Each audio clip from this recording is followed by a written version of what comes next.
Bismillahirrahmanirrahim. Doa. Bismillahirrahmanirrahim. Segala puji bagi Allah. Dibuka majlis Dewan Rakyat dengan menyebut nama Allah yang Maha Pemurah, yang Maha Pengasih. Kepadanya terpulang segala puji-pujian. Kepada Rasul-Rasulnya selawat salam kehormatan. Kepada sekalian orang yang taatkan Allah.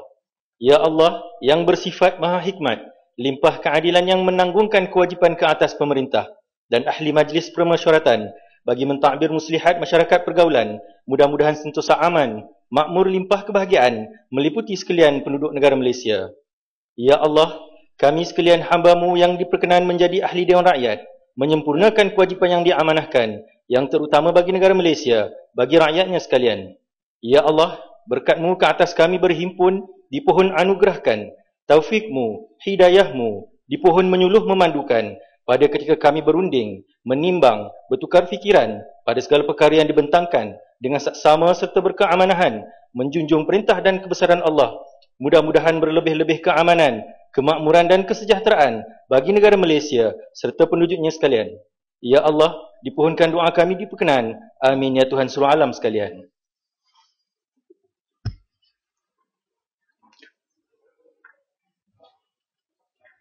Pertanyaan-pertanyaan bagi jawab lisan.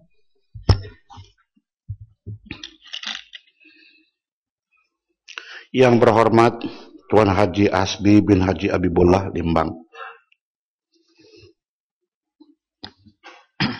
Terima kasih Yang di-Pertua Tan Sri. Assalamualaikum warahmatullahi taala wabarakatuh. Akhirnya Tan Sri timbul juga soalan vanila. Samak sudah vanila di Limbang. Soalan saya nombor 1. Sudah.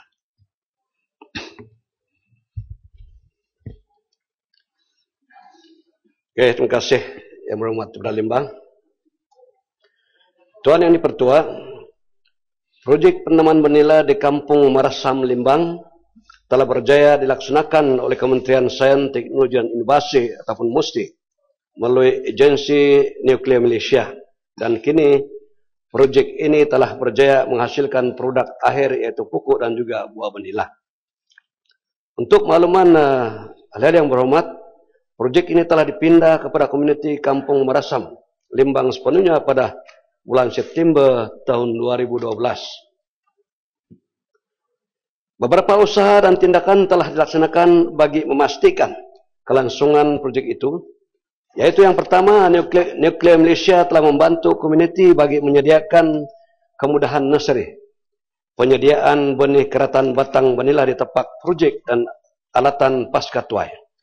Dan yang kedua ialah Nuklear Malaysia juga telah mengadakan program latihan pendebungaan untuk penghasilan buah vanila, latihan pengendalian pasca tuai, dan latihan penyimpanan tanaman bagi memastikan produk yang dihasilkan memenuhi standar pasaran. Antara usaha yang telah dirancangkan oleh Nuklear Malaysia juga untuk terus membantu kelangsungan projek ini ialah yang pertama, membantu melaksanakan latihan polinasi ataupun dengan izin pollination kepada komuniti dan melatih mereka dalam kerja-kerja pendebungaan vanila untuk penghasilan buah vanila ataupun dengan izin vanila pods. Yang kedua, memberikan latihan dan tunjuk ajar kaedah pasca tuai ataupun dengan izin post harvest, pengeringan dan penggredan vanila pod untuk mendapatkan vanila pod yang berkualiti tinggi. Yang ketiga, membantu dalam pembangunan nursery vanila bagi memperluaskan tanaman vanila di Sarawak. Dan yang keempat, membantu komuniti terlibat untuk membentuk jaringan pemasaran kepada pembeli dan penghilang tempatan. Tuan Yang di-Pertua, MUSTI juga telah dan akan membantu menerusi agensi di bawahnya yaitu Biotech Corp dari segi menyediakan padanan perniagaan ataupun dengan izin business matching di antara komuniti Kampung Marasam Limbang dengan syarikat yang berstatus Bionexus berdasarkan permintaan terhadap produk ataupun hasil daripada projek penanaman vanila tersebut. Usaha ini merupakan salah satu inisiatif di bawah Bioeconomy Community Development Program yang akan menyokong pengkomersialan projek tanaman vanila di samping meningkatkan nilai tambah industri asas tani ke arah pembangunan ekonomi yang mampan. Sekian, terima kasih. Limbang. Terima kasih Menteri atas jawapan yang diberikan. Soalan tambahan saya. Apakah seperti mana yang disebut tadi ada perancangan disebut, tetapi saya melihat lebih kepada perancangan, apakah perancangan kerajaan yang sungguh-sungguh secara keseluruhannya akan komoditi vanila ini untuk jangka masa pendek dan panjang, yakni apakah masa depan industri ini, komoditi ini, vanila itu sendiri di dalam negara kita dan khususnya di negeri Sarawak dan di Sabah, supaya ianya dapat menggalak komuniti lain dan pengusaha-pengusaha yang lain mahu menanam dan seterusnya menjadikan ianya sebagai punca pendapatan kepada komuniti-komuniti, dan dari penjualan bibit yang ini rendah ini dan seterusnya dapat menjayakan apabila banyak pengusaha-pengusaha mahu menanamnya, melihat ianya mendatangkan hasil, maka dapat untuk menjadi dia wujudkan aktiviti hiliran vanila itu sendiri di seluruh negeri Sarawak dan Sabah. Sebab kalau hanya Limbang ataupun Kota Merudu saja anda juga cukup Menteri, ya. Dan saya ingin nak bertanya, apa dah jadi dengan kelulusan RM 400,000 yang telah dijanjikan, yang diumumkan oleh mantan Menteri Mosti dulu untuk pembesaran dan kelangsungan perancangan asal penanaman vanila dengan izin dari inception stage hinggalah marketing yang dijanjikan kepada komuniti Kampung Merasam di Limbang. Terima kasih.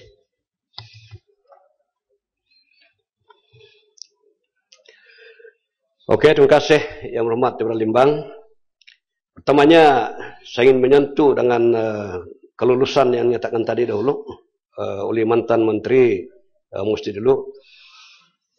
Kerajaan telah menerima permohonan bagi membawa usaha projek Komuniti Limbang ini ke tahap seterusnya, yaitu untuk meningkatkan kemudahan dan teknik pengeluaran dan juga penyelenggaraan yang sedia ada.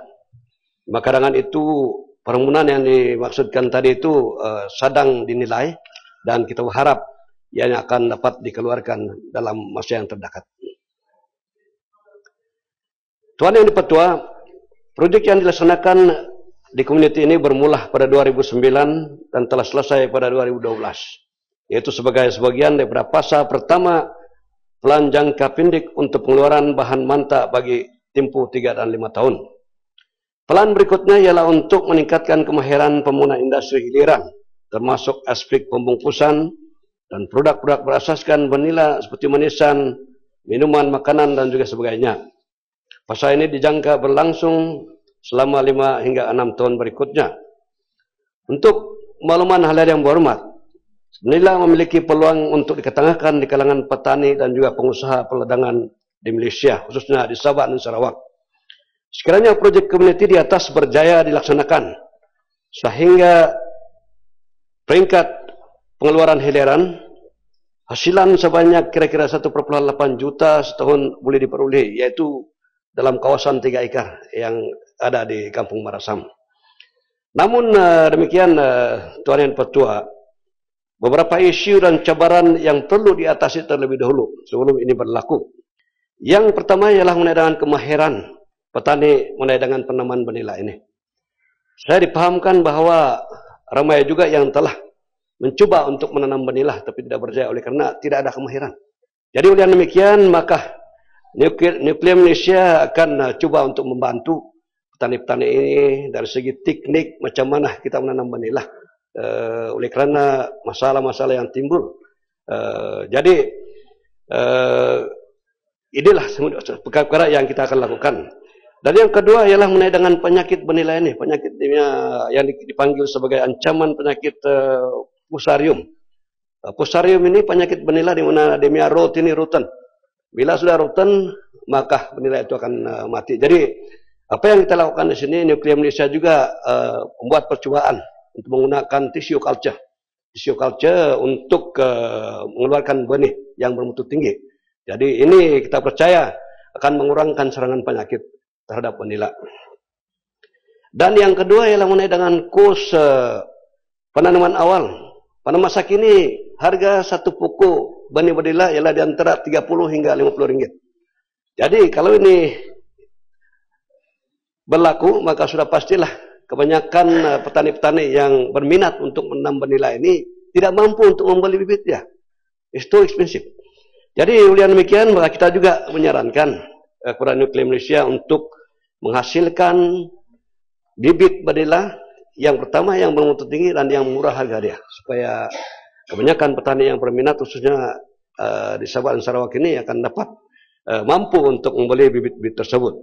Jadi inilah sebetulnya tindakan-tindakan yang kita ambil untuk membantu untuk mengembangkan industri vanila ini, dan dari segi hiliran nanti kita juga akan bekerjasama dengan agensi-agensi lain seperti Bioticop dan juga company-company yang berstatus Bionixus untuk membeli ataupun memproses hasil vanila ini. Thank you. Terima kasih Tan Sri Pengurusi. Terima kasih Tan Sri Yang Di-Pertua. Lama tak cakap. Terima kasih Yang Amat Menteri. Saya memang berminat kerana bila dengar vanila ini satu produk baru yang mungkin insyaAllah akan datang, mungkin boleh dikembangkan ke seluruh Malaysia. Soalan saya, laporan yang saya baca, Selangor, Sarawak mengeluarkan dalam tahun 2011 mengeluarkan 1,600 metrik tan, tapi nilainya agak tinggi, 87 juta. Jadi itu yang menarik sangat tu. Adakah harga vanila ini mahal dan boleh 1,600 metrik tan, 18,000. Oh. Jadi itu soalan tambahan saya ni. Bila Yang Amat Menteri menyebut Nuklear Malaysia membantu penyelidikan ini, adakah selain daripada tissue culture, mereka juga melaksanakan projek mutation breeding untuk mencari benih yang terbaik? Dan yang kedua, dari segi yang dikata akar yang rotten tadi ni, adakah dengan sterilization dan sebagainya, maka pokok tadi boleh dihindari dari segi serangan penyakit?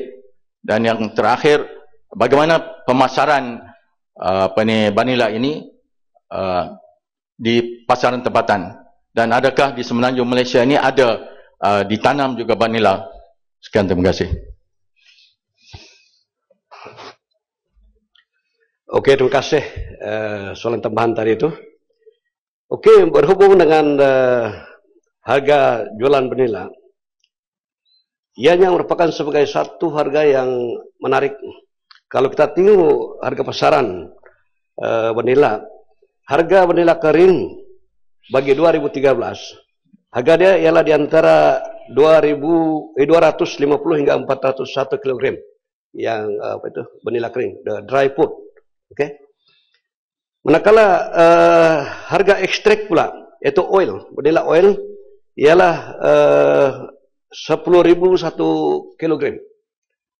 Jadi kalau sekiranya saya boleh bagi penerangan di sini, kalau kita ada 100 kilo dry food, kita boleh ekstrak about 1 kilogram oil, vanila oil lah. Jadi ini berarti bahawa kalau ada 100 kilogram dry food, dan harga yang kita produksi ialah lebih kurang RM10,000 lah setahun. Okey, jadi cukup lumayan. Berhubung dengan persoalan yang kedua pada yang hormat tadi, semada Nuklear Malaysia akan menggunakan teknik mutation breeding untuk mengurangkan, yang pertama ialah untuk mengeluarkan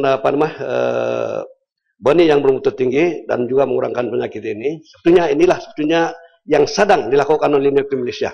Mereka ada satu plot di agensi nuklear untuk membuat penyelidikan mengenai dengan perkara ini. Jadi kalau ini berjaya, maka ini kita gunakan untuk tanaman vanila seterusnya lah.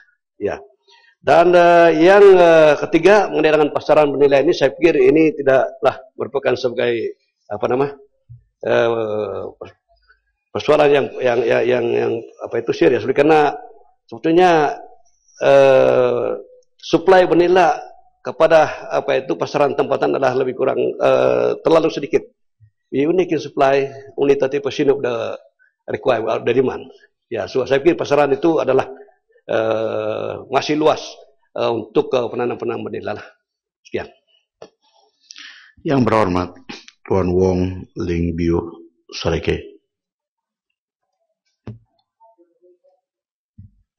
Terima kasih Tan Sri Yang Di-Pertua. Soalan saya, soalan nomor 2. Bismillahirrahmanirrahim. Tan Sri Yang Di-Pertua, pertama sekali kita nak alu-alukan anak-anak daripada sekolah menengah Sungai Besi, saya tak silap, yang datang ke sini untuk mencari ilmu dan mereka tidak terlibat dengan benda-benda yang boleh merugikan masa depan. Terima kasih. Tanya. Inilah warga Malaysia masa depan yang dialu-alukan. Tan Sri Yang Di-Pertua menjawab soalan daripada Yang Berhormat daripada Sarike. Dari Januari 2010 hingga 28 September 2014, sebanyak RM19.78 bilion diperuntukkan pembangunan, bilion peruntukan pembangunan telah diluluskan bagi melaksanakan projek-projek pembangunan di negeri Sarawak, dan sebanyak RM312.42 juta peruntukan pembangunan telah disalurkan ke kawasan Parlimen Sarike dalam tempoh tersebut. Peruntukan yang diberikan adalah bertambah pada setiap tahun.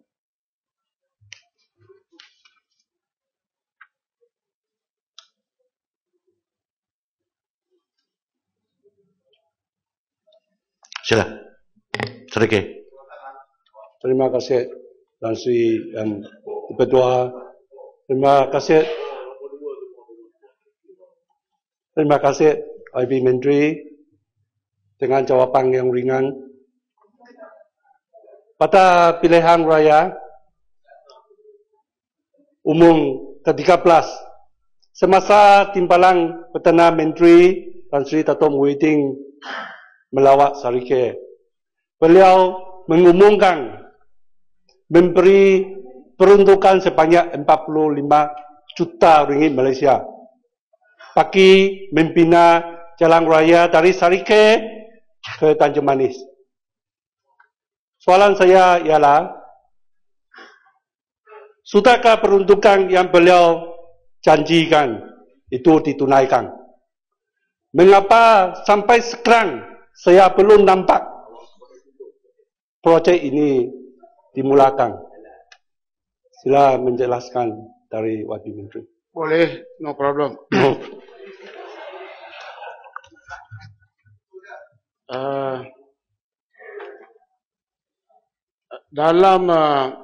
Ini untuk makluman Yang Berhormat, sebab Yang Berhormat mungkin terlampau sibuk berpolitik tapi terlupa tengok peruntukan yang telah diberi kepada Sarike.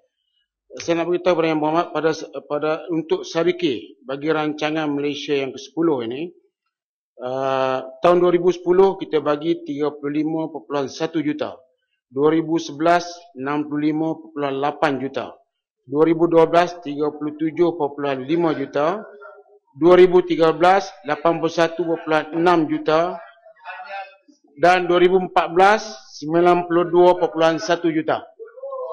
Saya tak pasti sama ada ianya termasuk ataupun tidak.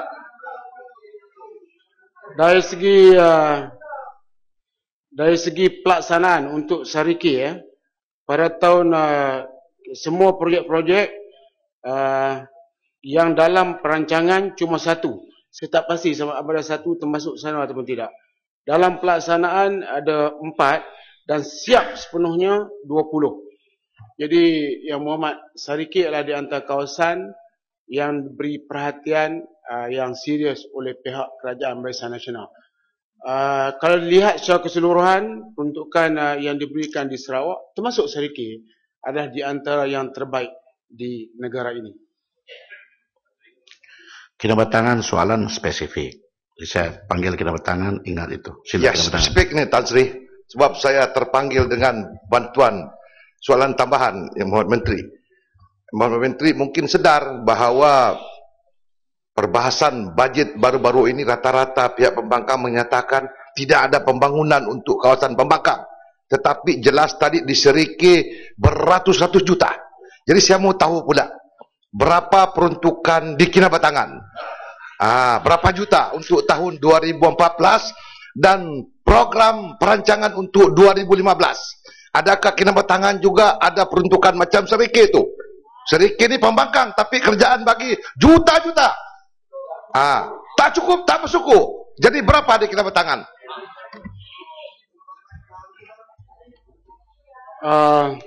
Yang berhormat Tan Sri Speaker, ditakdirkan ada jawapan di sini.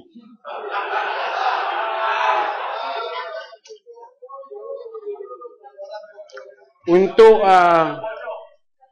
rancangan Malaysia ke-10, saya ada Sabah dan Sarawak saya di sini sebab setiap minggu saya berada di Sabah dan Sarawak.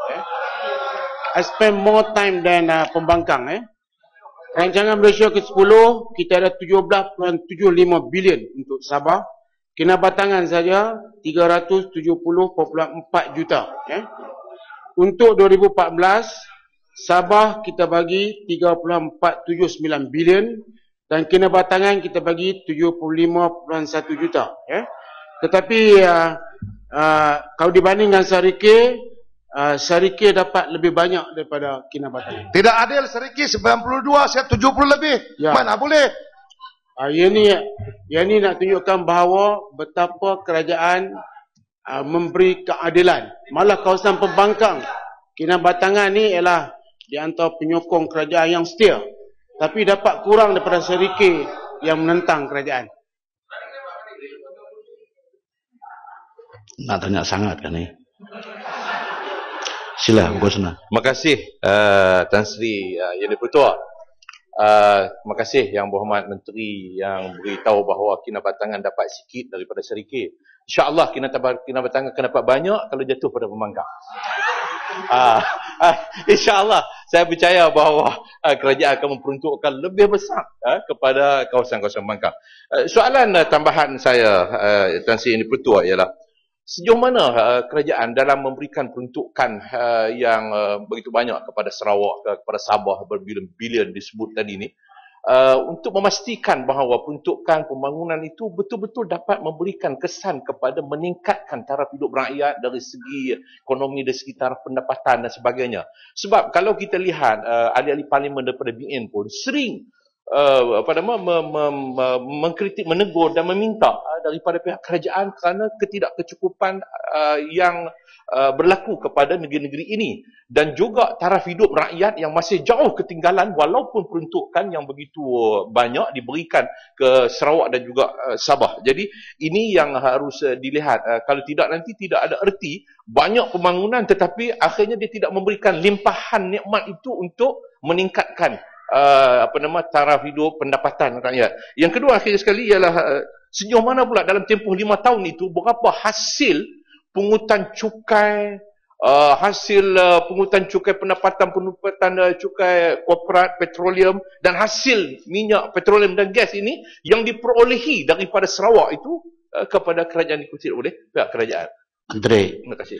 kalau secara kebetulan tidak ditakdirkan ada jawapan Pak Menteri, tak payah jawablah, karena itu soalan itu terlampau jauh melincung daripada soalan asal. Tapi kalau ditakdirkan ada juga dapat Menteri, boleh jawab, sila. Tan Sri Dipertua, ditakdirkan jawapannya ada. Tetapi oleh kerana soalannya agak jauh yang menyentuh kementerian-kementerian yang lain, maka saya minta notis untuk soalan tersebut. Tapi sebelum tu, untuk pembetulan, insya-Allah untuk Kinabatangan dalam rancangan Malaysia yang ke-11 nanti, berdasarkan permohonan, dia akan dapat projek melambung-lambung banyaknya. Lebih banyak daripada yang telah diberikan. Berhubung dengan apa yang Berhormat sebut, kawan-kawan di Sarawak, Sabah dan Sarawak ni, kita kena ingat yang untuk dibandingkan Semenanjung, bahawa sana lebih luas dan lebih besar daripada Semenanjung. Ini Sarawak lebih besar daripada Semenanjung sebagai contoh. Jadi kalau pembinaan jalan di Semenanjung 1 kilometer, di sana tentulah mengambil kira berpuluh-puluh kilometer, itu perbezaan. Tetapi hasil sumbangan kerajaan persekutuan lebih banyak daripada tuntutan yang dibuat oleh daripada tuntutan yang dibuat oleh setengah pihak. Sumbangan kerajaan persekutuan ni saya sebut ni daripada rancangan Malaysia 9 dan juga 10, sumbangan kita lebih banyak daripada apa yang kita minta. Kerajaan persekutuan bagi lebih banyak lagi. Dan kalau nak tengok taraf hidup, Sarawak dulu yang merupakan yang penghabis, Perlis sekelas, saya masih ingat ni, Kelantan third. Sekarang ni Sarawak sudah berada di hadapan dengan 3 negeri maju yang utama sebagai contoh. Jadi ini menunjukkan bahawa bukan sahaja pembangunan yang dibuat, tetapi limpahan kepada pembangunan itu datang kepada rakyat Sarawak. Kalau kita pergi khusus kepada rakyat Sarawak, dia berlain daripada Semenanjung. Di sana sekurang-kurangnya mereka ada pendapatan asas daripada ladang sawit dan mereka boleh bekerja di sana. Dan di sana kita lihat di antara pekerja luar yang paling kurang ialah di Sabah dan Sarawak. Orang tempatan menyertai peluang pekerjaan di sana dibandingkan di sini. Di sini yang paling banyak sekali pendatang yang mengambil alih kerja-kerja orang di sini. Jadi pada keseluruhannya, limpahan pembangunan telah memberi pendapatan yang lebih baik kepada orang Sarawak dan juga orang Sabah. Apa yang ditimur oleh kawan-kawan di sana benda-benda yang khusus. Contoh dia kata jalan ini belum siap, lampu belum siap. Tapi itu bukan menggambarkan negeri itu secara keseluruhan. Banyak tempat dan pelaksanaan projek di Sarawak adalah di antara yang terbaik. Sebab saya bagi khusus pada Sarawak. Pelaksanaan projek yang dilaksanakan di Sarawak adalah di antara yang terbaik. Sebab projek siap lebih banyak daripada projek yang dalam pelaksanaan. Dan projek yang lewat jadual hanya 23 daripada 1005 projek yang telah disiapkan. Ini menunjukkan bahawa kalau Yang Berhormat ada peluang pergi ke Sarawak, Yang Berhormat melihat bahawa keadaan hidup di Sarawak adalah berlainan daripada di Semenanjung termasuk Pokok Senar. Yang Berhormat Datuk William Nyalau Anak Badak, Lubuk Antu. Terima kasih Tuan Sri Yang Pertua. Soalan saya nombor 3.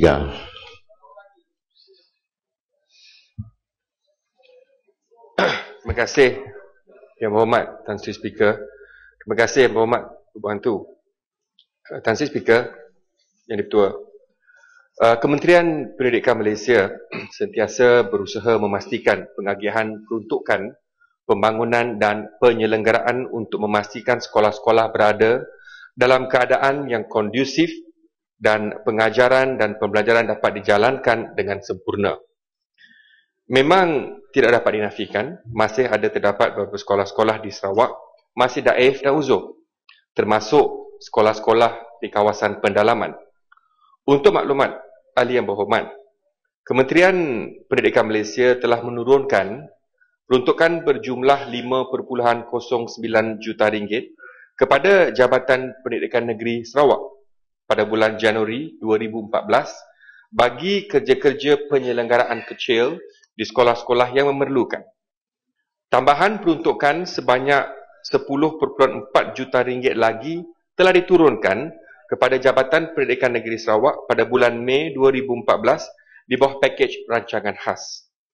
Pengagihan peruntukan ini adalah berdasarkan kemampuan keuangan semasa dan dilaksanakan secara berfasa kepada sekolah-sekolah yang dipilih berdasarkan kepada keutamaan dan keperluan yang lebih mendesak. Terima kasih Tan Sri Yang Dipertua. Bukan tu. Terima kasih Tuan Menteri. Setiap kali saya dipanggil atau diminta oleh PIBG sekolah-sekolah untuk membantu mereka berdana untuk memaki pulih sekolah, dewan, asrama dan rumah guru. Ada guru sampai tinggal berkunci satu bilik 4 orang. Jadi ada sekolah, ada guru-guru dari Semenanjung yang dihantar ke Sarawak datang mengajar di luar bandar, di mana sekolah keadaan sekolahnya begitu daib dan mereka kurang bersemangat dan mau balik ke Semenanjung. Soalan tambahan saya, bolehkah kementerian mengapakaikan supaya perancangan untuk memulih sekolah yang betul-betul daib dan repair secara peruntukan lebih besar. Selepas itu kita buat satu sekolah lagi supaya tidak piecemeal atau sikit-sikit repair, tidak nampak sekolah itu tidak nampak di baik pulih. Jadi saya cadangkan supaya tentu sudah ada kementerian-kementerian menteri sekolah-sekolah yang betul-betul sudah daib dan perlu diambil tindakan seperti asrama, tempat dewan makan dan kuartus untuk cukup-cukup.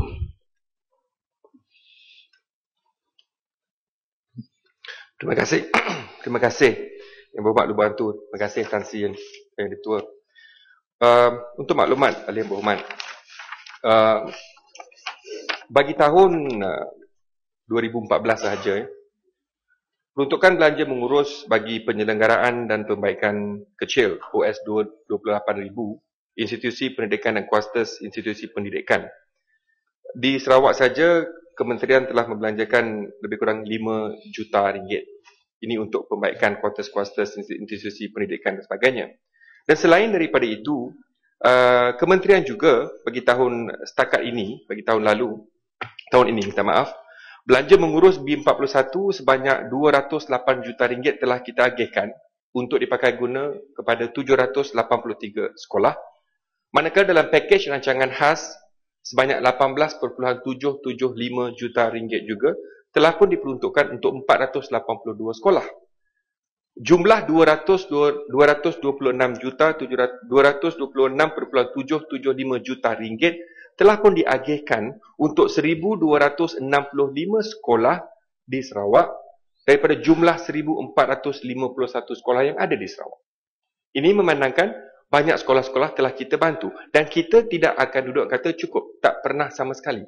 Kita masih meneruskan cara-cara bagaimana kita dapat menambah baik bantuan-bantuan ini dari masa ke masa, dan ini merupakan di antara anjakan yang paling penting dalam Pelan Pembangunan Pendidikan Malaysia, yang mana anjakan 6 mengatakan mengupaya JPN, PPD dan sekolah untuk menyediakan penyelesaian khusus berasaskan keperluan dan secara spesifik memastikan 100% sekolah memenuhi keperluan infrastruktur asas menjelang 2015 bermula dengan Sabah dan Sarawak. Ini termaktub dalam Pelan Pembangunan Pendidikan Malaysia. Dan untuk maklumat ahli yang berhormat, 10 perkara penting akan kita teliti sebelum melihat apa keperluan untuk sekolah-sekolah ini. Yang pertama, struktur fizikal. Ini merupakan cara bagaimana kita memastikan kerja-kerja yang dilakukan. Struktur fizikal, sama ada bumbung, dinding, pendawanan cat dan sebagainya. Yang kedua, bilik darjah yang memenuhi nisbah 15 hingga 20 kaki persegi seorang murid. Tandas yang memenuhi nisbah satu mangkuk tandas kepada 50 murid. 12 jam elektrik, kecuali bagi sekolah berasrama yang memerlukan 24 jam bekalan. Air terawat yang selamat diminum, 1 meja dan kerusi setiap murid, 1 ruang kerja setiap guru, 1 papan putih atau papan hitam setiap bilik darjah, sekurang-kurangnya 20 murid setiap alat ICT di semua sekolah, dan sambungan internet dengan kelajuan sekurang-kurangnya 2 Mbps. Dan semua ini dalam fasa pertama sebelum 2015 tahun depan kita akan cuba selesaikan sebaik boleh dengan peruntukan yang telah dibekalkan kepada kita. Terima kasih, Muhammad.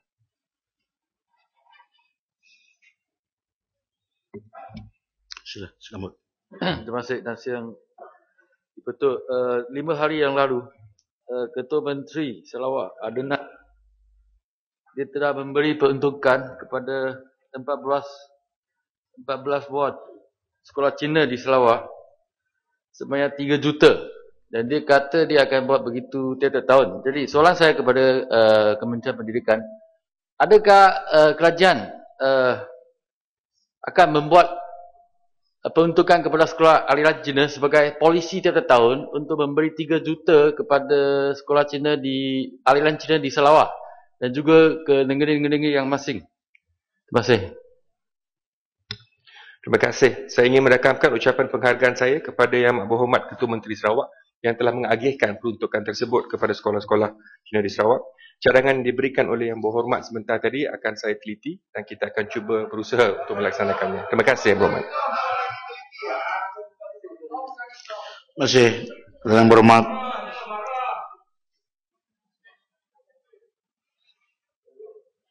Lain kali kalau ada suara begitu lagi, kalau dia mau berbahas atau apa, saya tak panggil.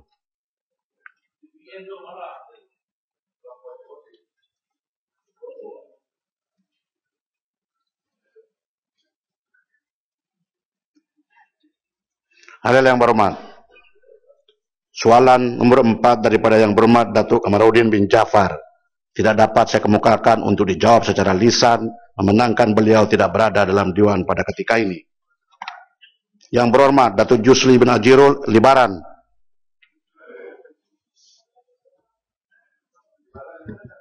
Terima kasih, Tan Sri. Sebelum sampai ke soalan saya harap Menteri dapat menjawab. Tadi saya dengar jawaban daripada Menteri di Jabatan Perdana Menteri mengatakan Seriki dan juga Kinabatangan mendapat peruntukan yang lebih. Harap-harap Menteri Luar Bandar dapat memberikan lebih lagi lah. Jadi soalan saya nombor 5, Tan Sri.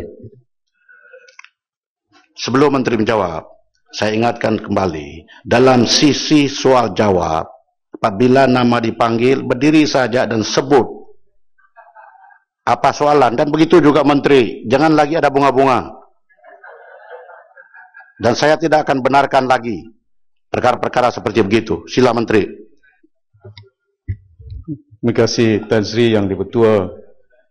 Untuk makluman Yang Berhormat, bagi tempoh pelaksanaan program-program pembangunan prasarana asas luar bandar di bawah National Key Result Area ataupun NKRA yang bermula pada tahun 2010 hingga kini, satu majlis open day yang telah dihadiri sendiri oleh Yang Amat Berhormat Perdana Menteri serta pemimpin-pemimpin di peringkat Persekutuan dan Negeri Sabah telah diadakan pada 21 hingga 22 Januari 2010 di Kota Kinabalu dengan tujuan untuk memaklumkan kepada umum akan perancangan pelaksanaan projek-projek yang sedang dan akan dibuat khusus untuk Negeri Sabah dan perkara yang sama dilakukan untuk Negeri Sarawak. Senarai projek-projek yang diluluskan oleh Kerajaan Persekutuan adalah berdasarkan kepada permohonan yang diterima daripada Unit Perancangan Ekonomi Negeri dan dipersetujui oleh Kerajaan Negeri Sabah melalui proses konsultasi bersama Kementerian Kemajuan Luar Bandar dan wilayah dengan agensi-agensi di peringkat negeri. Sejak dari rancangan Malaysia ke-8 sehingga kini, Kementerian Kemajuan Luar Bandar dan wilayah telah memperuntukkan sejumlah 11.1 bilion untuk pelaksanaan projek-projek prasarana di negeri Sabah. Peruntukan yang disalurkan ini merupakan yang kedua tertinggi selepas negeri Sarawak. Bagi Parlimen Libaran saja, sebanyak 274 projek yang melibatkan peruntukan sejumlah 149.48 juta ringgit telah dan sedang dilaksanakan sejak rancangan Malaysia ke-8 sehingga kini. Projek-projek ini melibatkan projek jalan luar bandar, jalan perhubungan desa dan juga projek bekalan air luar bandar. Dalam masa yang sama, kementerian juga ada menyediakan sebuah maktab rendah sains Mara dengan kos peruntukan 87.3 juta ringgit dan pusat giat Mara dengan kos 3.1 juta ringgit untuk kegunaan dan kemudahan masyarakat setempat. Kementerian sentiasa komited dalam menyediakan prasarana yang lengkap bagi memberikan kehidupan yang sempurna kepada penduduk luar bandar. Pencapaian pelaksanaan prasarana di peringkat Negeri Sabah amatlah menggalakkan dan saya yakin saya juga telah menjawab soalan yang dibangkitkan awal oleh ahli Parlimen kawasan Libaran bahawa peruntukan di kawasan Parlimen Libaran jauh lebih tinggi berbanding dengan Serikih. Libaran. Terima kasih Tan Sri. Terima kasih kepada Menteri. Pembangunan di luar bandar ini sememangnya mengubah landscape keadaan di kawasan Luar Banda. Tidak ketinggalan di kawasan Parlimen Libaran. Walau bagaimanapun, saya ingin bertanya kepada Menteri, apakah rancangan kementerian membantu penduduk Luar Banda, khususnya di Parlimen saya lah, menaik taraf hidup rakyat di kawasan Luar Banda ini, terutama sekali program-program yang berteraskan pembangunan modal insan seperti RBC ataupun PLKK, dan melalui budget yang dibentangkan oleh Amat Berhormat Perdana Menteri, saya ingin tahu apakah plan pembangunan fizikal yang dirancang oleh Kementerian Luar Banda, terutama sekali seperti Jalan SPS 3 ke Tanjung Semawang dan juga Jalan Padas ke Tanjung Pisau Lelasan. Terima kasih. Terima kasih Ahli Parlimen daripada Libaran. Soalan tambahan berhubung kait dengan pembangunan di kawasan Luar Banda ini bukan hanya berbentuk pembangunan fisikal. Kita juga adunkan pembangunan insan manusia untuk membolehkan supaya kita dapat tingkatkan keupayaan masyarakat Luar Banda. Dan contohnya dalam bidang pembangunan insan manusia, pada keseluruhannya kita telah memperuntukkan sejumlah untuk peringkat negeri Sabah 14.6 juta ringgit yang membabitkan latihan-latihan di bawah kementerian, termasuk bukan hanya di ibu pejabat, bahkan juga menerusi Giat Mara, menerusi agensi-agensi seperti Mara dan termasuk Pelkra dan Risda, di mana kita melatih masyarakat Luar Banda bukan hanya dalam bentuk menerapkan ilmu keupayaan mereka, upskilling mereka supaya mereka ini akan dapat memasarkan hasil daripada ilmu yang mereka perolehi. Dan hasilnya kita dapati bahawa ada masyarakat Luar Banda, termasuk masyarakat orang asli pun, setelah mereka mempunyai ilmu pengetahuan dalam berbagai bidang, contohnya dalam bidang crane operator, yang dahulu anak-anak kita di peringkat Luar Banda tidak mempunyai pekerjaan. Setelah mempunyai kemahiran ini, maka mereka mendapat tempahan pekerjaan yang dahulu tak ada pendapatan sebulan, dan pada hari ini dah pun mendapat pendapatan sebulan mencecah sehingga 4,000 ke 6,000 oleh kerana dah ada kemahiran yang kita laksanakan, termasuk di kawasan Parlimen Libaran, di mana belia-belia kita latih dalam usaha untuk pembangunan jalan-jalan seperti yang dipohon. Memang itu merupakan di antara penumpuan yang kita lakukan di Libaran ni saja. Saya nak sebut ya, dari segi projek jalan-jalan, contohnya jalan di kawasan Luar Banda di Libaran, cukup banyak yang kita ada laksanakan. Jalan Gum-Gum 2.5 juta, jalan settlement, jalan blok 18, jalan cemetery, jalan sinking, jalan haji, jalan Kampung Jawa, jalan Cina, Kampung Padas, blok 25, 26, konektor, jalan Harapan, yang menelan belanja hampir 62.5 juta ringgit. Dan ini permohonan tambahan ya, kalau peruntukan menggalakkan seperti yang kita bentangkan di Parlimen yang sedang kita bahaskan pada hari ini, yang dipertua insya-Allah. Itu merupakan di antara usaha dan matlamat kita untuk tidak menidakkan permohonan-permohonan yang dituntut bukan hanya oleh pimpinan, bahkan juga rakyat di peringkat akar umbi. Terima kasih. Yang berhormat, soalan prasarana sabak khusus untuk Libaran. Saya harap soalan yang berhormat ada kaitan dengan soalan asal. Sila. Ini bukan Libaran, Tan Sri. Soal Sabah. Sila. Dalam bajet 2015 ini, peruntukan 900 juta diperuntukkan untuk naik taraf jalan luar bandar. Pertanyaan saya kepada Yang Berhormat Menteri ialah, adakah Yang Berhormat Menteri berpuas hati dengan peruntukan yang 900 juta sahaja ini? Sebab di negeri Sabah untuk menaik taraf jalan luar bandar, kita mempunyai lebih 5,000 kilometer lagi. Di kawasan saya di Parlimen Tuaran pun masih ada lagi 200 kilometer. Memerlukan lebih 200 juta lagi. Jadi adakah Yang Berhormat Kementerian Yang Berhormat meminta lagi tambahan untuk peruntukan ini untuk pastikan supaya kita dapat percepatkan lagi naik taraf jalan-jalan luar bandar di negeri Sabah. Terima kasih. Terima kasih Ahli Parlimen Tuaran yang membangkitkan persoalan mungkin bukan pasal puas hati, mungkin sama ada peruntukan cukup ataupun tidak. Kalau kita melihat daripada permohonan yang kita kemukakan memang jauh lebih banyak daripada apa yang diluluskan. Tapi menyedari hakikat bahawa pembangunan yang ada di kawasan luar bandar bukan hanya berbentuk pembinaan jalan. Ada juga yang berbentuk untuk pembinaan sekolah, untuk membolehkan anak-anak masuk ke sekolah. Ada juga pembinaan hospital, kerana kita sedar dan tahu bahawa banyak masyarakat luar bandar yang memerlukan rawatan-rawatan. Jadi dalam keadaan kita menuntut jumlah yang besar, kita juga harus akur tentang mengimbangi keperluan rakyat di peringkat kawasan luar bandar. Maka dengan itu, Yang Amat Berhormat Perdana Menteri selaku Menteri Kewangan, bila mana mengambil langkah untuk memperkenalkan GST, kita berharap akan ada penambahan hasil kerajaan dan kita yakin bila ada penambahan hasil yang akan diperolehi, maka adalah penambahan dari segi peruntukan dapat diagi-agikan untuk memastikan supaya pembangunan khususnya kemudahan prasarana ini dapat kita tingkatkan. Saya yakin, saya sedar dan tahu Tuaran telah banyak mengemukakan beberapa permohonan ya, dan kita akan lihat bagaimana dari segi keupayaan kementerian, kerana kita sedar 940 juta peruntukan itu kalau contoh di Kenebatangan saja buat jalan. Satu batang jalan itu menelan belanja mungkin dalam lingkungan 40 juta, 70 juta. Dia pohon 5 batang jalan yang di Kenebatangan contohnya. Dan 5 batang itu menelan belanja mungkin dalam lingkungan 500 juta. Cuma satu kawasan parlimen saja.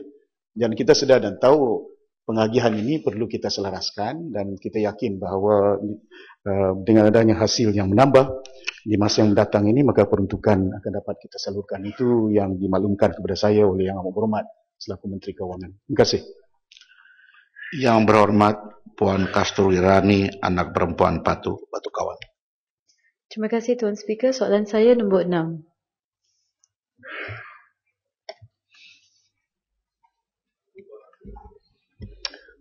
Tan Sri Yang Dipertua, Gender Responsive Budgeting bertujuan memastikan kesaksamaan gender yang berterusan dalam perancangan dan pembangunan negara.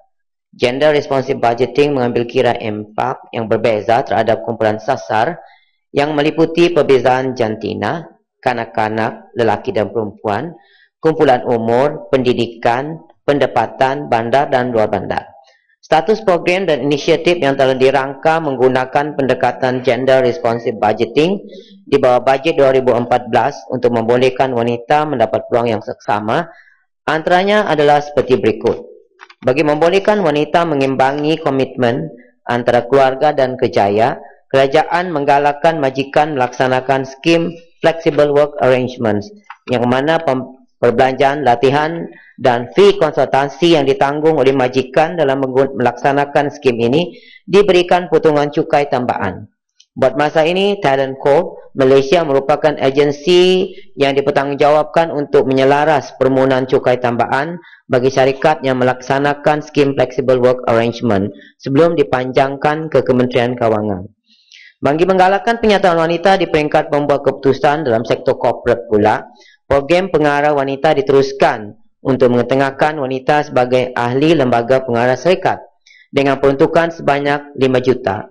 Dari Januari hingga September 2014, ramai 190 orang calon ahli lembaga pengarah wanita telah dapat dilatih dan 62 orang telah dilantik dalam lembaga pengarah. Bagi membolehkan lebih ramai wanita memasuki dan kekal dalam pasaran pekerjaan pula, bantuan yuran taska sebanyak RM250 sebulan diberikan kepada ibu bapa berpendapatan bulanan par kapita tidak melebihi RM900 yang mengantar anak-anak ke taska swasta yang berdaftar dengan JKM. Langkah ini dijangka dapat memanfaatkan seramai 3,334 kanak-kanak di bawah usia 4 tahun dengan peruntukan 15 juta. Dari Januari hingga Ogos 2014, bantuan yuran taska ini telah dimanfaatkan untuk 2,361 orang kanak-kanak. Di samping itu, Gender Responsive Budgeting juga diaplikasi kepada bajet 2014 dalam pemberian perkhidmatan kesihatan. Bagi golongan wanita, program-program berikut telah pun dimulakan, iaitu pemberian percuma alat bantuan sokongan prostesis luaran payudara dan coli khas kepada pesakit kanser payudara dengan peruntukan berjumlah 9 juta yang dapat memanfaatkan lebih 8,000 orang pesakit kanser payudara. Daripada Januari hingga Ogos 2014, sebanyak 6,000 permohonan telah dikenal pasti layak untuk diberikan bantuan alat bantuan sokongan prostesis, luaran payudara dan juga coli khas. Penerusan perkhidmatan suntikan imunisasi human papilloma virus HPV dan pemeriksaan ujian mamogram yang sedia ada. Dari Januari hingga Ogos 2014, seramai 60,392 orang wanita telah menerima suntikan imunisasi HPV dengan 159,960 dos vaksin telah digunakan. Daripada segi gender responsive budgeting di peringkat kementerian dan agensi pula, Pekeliling Perbandaraan PB 1/3/2013 garis panduan bagi penyediaan cadangan anggaran perbelanjaan bagi tahun 2015 merupakan garis panduan terkini bagi penyediaan cadangan anggaran perbelanjaan mengurus dan pembangunan bagi tahun 2015. Pekeliling tersebut menekankan kepentingan pendekatan analisis gender. Dalam hal ini, kementerian dan agensi telah diminta memastikan analisis keperluan pelanggan mengambil kira impak yang berbeza terhadap kumpulan sasar masing-masing dalam perancangan sebarang program, aktiviti dan peruntukan bajet. Isu gender harus dikaitkan dengan analisis masalah, keperluan pelanggan dan outcome. Garis panduan ini merupakan kesinambungan daripada arahan Kementerian Kewangan dalam Pekeliling Perbandaraan yang dikeluarkan sejak tahun 2004 yang mewajibkan penyediaan bajet mengurus bagi program-program tertentu menggunakan pendekatan analisis gender. Terdapat 4 buah kementerian iaitu Kementerian Pelajaran, Kementerian Sumber Manusia, Kementerian Kesihatan dan Kementerian Kemajuan Luar Bandar dan Wilayah telah menjadi perintis kepada pelaksanaan gender responsive budgeting. Dan kini semua kementerian dan agensi perlu melaksanakan gender responsive budgeting selaras dengan arahan dan pekeliling perbandaraan yang berkaitan. Terima kasih. Betul kawan. Terima kasih Timbalan Menteri di atas jawapan yang diberikan. Timbalan Menteri, memandangkan definisi gender responsive budgeting dengan izin mengikut United Nations Women, dengan izin, gender responsive budgeting is government planning, programming and budgeting that contributes to the advancement of gender equality and the fulfillment of women's rights. Saya harap pihak kementerian dapat menyatakan jumlah peruntukan kerajaan negeri yang mempraktikkan gender responsive budgeting dalam belanjawan masing-masing serta kerajaan tempatan yang telah mengagihkan peruntukan bagi gender responsive budgeting dan memandangkan negeri Pulau Pinang telah mendahului dengan implementasi gender responsive budgeting dalam kerajaan tempatan MPPP dan MPSP. Dan tambahan sedikit Tuan Speaker, sebab kaum wanita merangkumi lebih separuh daripada populasi di negara ini. Pada tahun 2005, mantan Perdana Menteri Tun Abdullah Badawi serta Menteri Wanita pada masa itu Shahriza Abdul Jalil sudah pun membuat kenyataan bahawa Malaysia akan mengimplementasikan gender responsive budgeting. Tetapi nampaknya inisiatif ini bermula tahun lepas sahaja. Mengapa mengambil begitu lama masa untuk mengimplementasi sesuatu yang benar-benar menjadi satu keperluan bagi kaum wanita di Malaysia? Terima kasih. Terima kasih Yang Berhormat yang mengemukakan soalan dan soalan tambahan. Di peringkat negeri-negeri, kerana seperti mana Yang Berhormat sedia maklum bahawa sekarang ini kita baru memulakan di peringkat kerajaan persekutuan, kementerian-kementerian dan agensi di peringkat persekutuan. Dan saya telah sebutkan tadi ada beberapa kementerian yang menjadi kementerian rintis kita yang mana telah pun memulakan program ataupun gender responsive budgeting ini. Dan kita telah melihat pun daripada bajet yang telah dilaksanakan pada tahun 2014 ni yang mana saya sebut dalam ucapan saya tadi, dalam jawapan saya tadi, beberapa perkara yang telah dilaksanakan. Seperti mana yang Berhormat tahu bahawa antara cara untuk dapat kita melaksanakan gender responsive budgeting ini ialah pertama kita perlu ada data, gender disaggregated data. Setakat ini kita telah dapat makluman daripada kementerian, misalnya daripada kementerian KKLW, bahawa mereka telah pun memulakan gender segregated data. Ini adalah penting kerana selepas kita dapat data tersebut, barulah perancangan dapat dibuat mengikut aktiviti yang berdasarkan bukti yang kukuh ataupun evidence based. Dengan ini, selepas ini nanti bila kita dapat data-data ini dan evidence yang disediakan, maka kementerian-kementerian boleh melaksanakan aktiviti mereka ataupun mengatur, merancang aktiviti mereka mengikut keperluan bukti yang sahih dan mereka translate kepada bajet di kementerian masing-masing. Di peringkat negeri itu mungkin selepas ini kita akan melihatlah mengenai pasti, supaya pastikan juga negeri-negeri juga mengambil kira gender responsive budgeting. Saya ingin mengatakan bahawa adalah tidak betul baru tahun lalu saja gender responsive budgeting ini. Seperti mana saya katakan tadi, kita telah pun ada program kementerian yang kita adakan secara rintis ini. Artinya dia sudah berjalan. Apa-apa pun yang mau dilaksanakan, sama ada oleh kerajaan persekutuan ataupun kerajaan negeri, kita perlu ada projek rintis dulu. Daripada itu kita akan melihat bagaimana pencapaiannya dan kejayaannya, dan kemudian baru kita boleh replikatkan kepada kementerian-kementerian yang lain.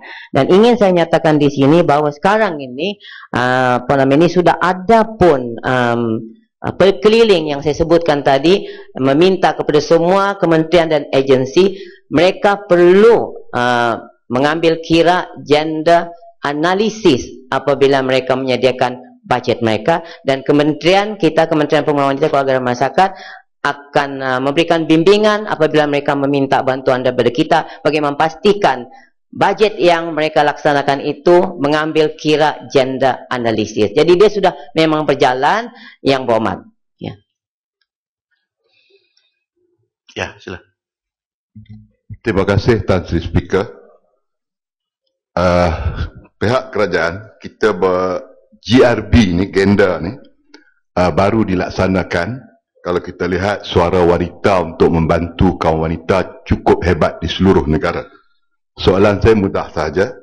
Berapakah jumlah yang telah dibantu kepada bapa-bapa tunggal yang telah untuk projek yang dilaksana ini? Kerana takkanlah wanita saja dibantu. Pak-pak tunggal pun ramai yang lain juga.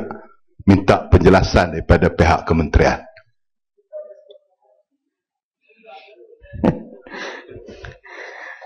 Kalau ini nanti yang berhormat, saya mau kepastian gender responsive budgeting ini applicable to wanita only ataupun to men also?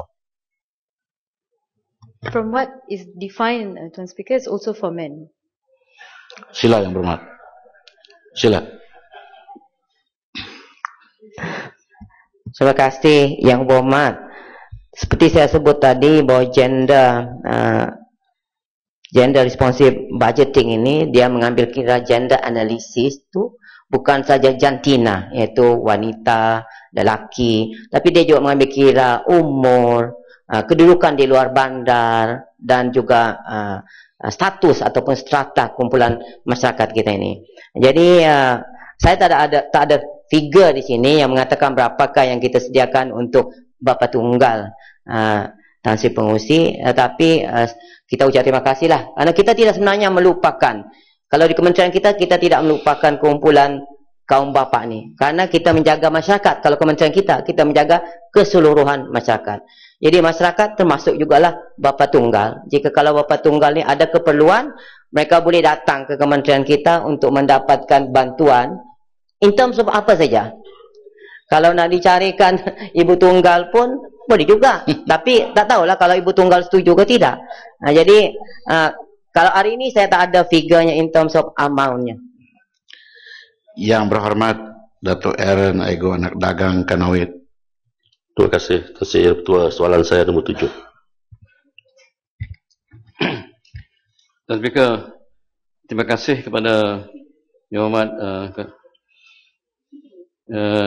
Dato' Arun. Tuan Speaker, saya ingin menjawab soalan pertanyaan ini bersekali dengan dua soalan yang lain, iaitu daripada Yang Berhormat Kelang pada hari ini, dan Yang Berhormat dan pada 17 bulan November Yang Berhormat Teras. Boleh tadi juga? Sila.